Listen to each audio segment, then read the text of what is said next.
Good morning, everyone. This is a video about the dangers of a raw vegan diet, so thanks for coming along and watching. I've actually written a blog about this because I've started writing a blog now. I'm trying to do that every day, which I'm kind of enjoying. So that's at fruitfest.co.uk, and you can go to the Fruitfest blog. You can read that version if you like, but this video, I'll just go through it in summary really, because it's the same thoughts whether I do it in video or in writing. So you get a lot of people basically when you go to a raw vegan diet and they're really worried about missing out on something, not getting some nutrition or whatever. And it's kind of natural. And even people that have been vegan or raw vegan for a long time, they also feel that. They still feel they may be missing something. I've got a lot of friends who still feel that, they're not getting enough of something or they don't quite feel right or whatever it is. Funnily enough, a lot of people don't ever think like that when they're doing the standard diet, which is incomplete nutritionally and is harming people and is leading people to death, but they never feel that their diet's lacking anything. So I think a lot of it's in your mind if you think that your diet's missing something, and I've seen that a lot, and I'll get to that a little bit in the video. So we're going to talk about some of the things that I think are legitimate dangers or concerns, and things that I think are built up to be bigger than they actually are. So let's get into this. The first thing that I've brought up, I just mentioned a thing here where one of the reasons as well, you sometimes hear these stories and it's like parents or someone's fed their child a raw vegan diet or a vegan diet and the baby died, or the baby, lost lots of weight, wasn't feeling well, and all this kind of stuff. Sometimes when you look into these stories, what you find is that it's not really that they were having a vegan diet or a raw vegan diet, but the parents weren't really feeding the baby enough, and they were also depriving the baby of like mother's milk. Like they weren't breastfeeding the baby, so that's obviously going to be a problem in any situation. But the media wants to portray that as that's a vegan issue or a raw vegan issue or whatever, and it's not really. I think that I'm not really addressed any issues with children in this article. So there's different things related to children. You can look into that. There's people that provide education on that. But anyway, so the first thing I've seen as a legitimate concern is undereating. And a lot of people come to the fruit-based lifestyle and they don't eat enough because they simply don't realise how much fruit you have to eat to replace the food that you used to eat. So fruit is not particularly high in calories. It's not particularly calorie dense. So you need to eat quite a lot of it. But that's what we're built to do. That's what we're designed to do. The one thing I've mentioned here is that there is a bit of an issue with people coming to the raw food movement or diet because they have an eating disorder. So they're trying to hide maybe anorexia, bulimia, or whatever, or they're trying to maybe not hide it, but they're taking their habits from that into raw food, and so they think they believe in some of the things they hear in raw food, like, oh, you don't need to eat much because there's so much nutrition in the food. That's a lie that used to go around, a myth. You do need to eat enough, and but you hear some raw food leaders in the past used to say, some probably still do say stuff like that. It's really damaging.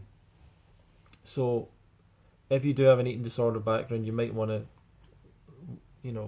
seek some professional help with that before you try a raw vegan diet, just in case you're actually kind of doing it for the purpose of trying to hide that or whatever. The second thing I brought up was extremism, which is another concern. A lot of people come into the raw vegan diet, and because they've realised that the diet they've been taught, the diet that society is teaching, and it's pretty much backed up, doctors or whoever recommend it, parents and schools and whatever, we realise that diet's actually really harmful for people and damaging, and that's a kind of a wake-up call for many people, and they start to question like everything in the mainstream and everything in the establishment, and they start to almost refuse anything, like they refuse medical treatment, or they don't want to use products anymore that are made by the establishment or whatever.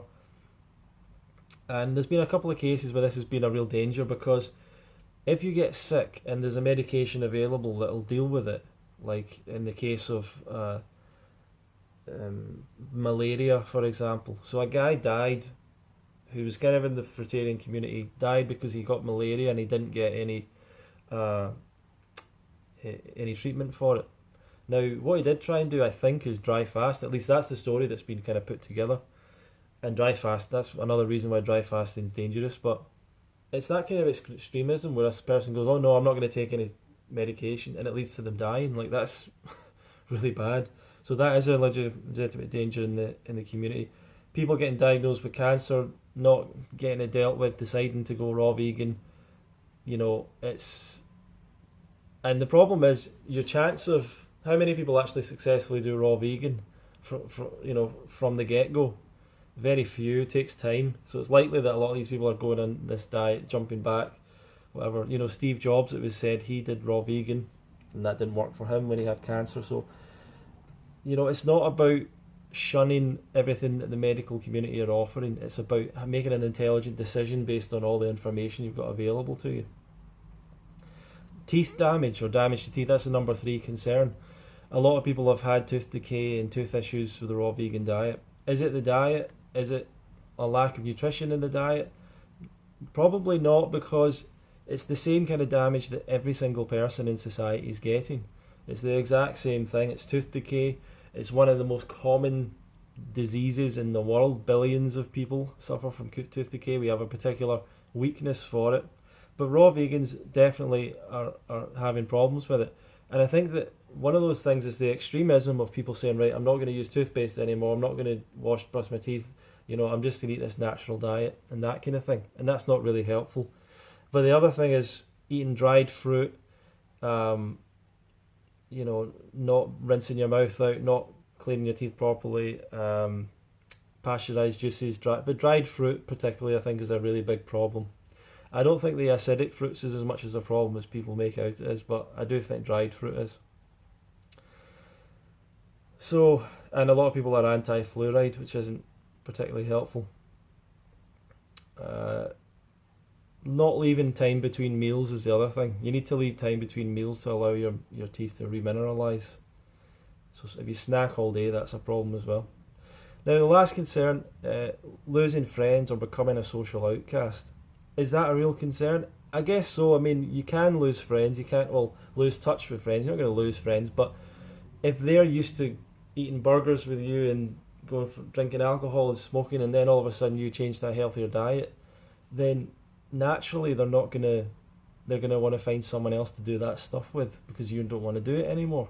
So yeah, you can. Can you lose touch with friends or not see them as much? Yeah, you can. I suppose you can. Can you have a bit of strife or tension with your family or like significant other, whatever? Yeah, you probably can. But you sort of have to do it for yourself, I suppose. And you'll always make new friends, and the new friends that you can meet in the raw vegan community are really fantastic, So that was the 4 dangers. I'm going to make another video because this one's running out of space. I'm going to make a second video about the fake dangers that people bring up. But just let you know, fruitfest.co.uk, you can read the blog. You can obviously also register for Fruitfest there. And this Friday I'm doing a meet up in Glasgow, so I'll put up a link down below. Okay, thank you, bye.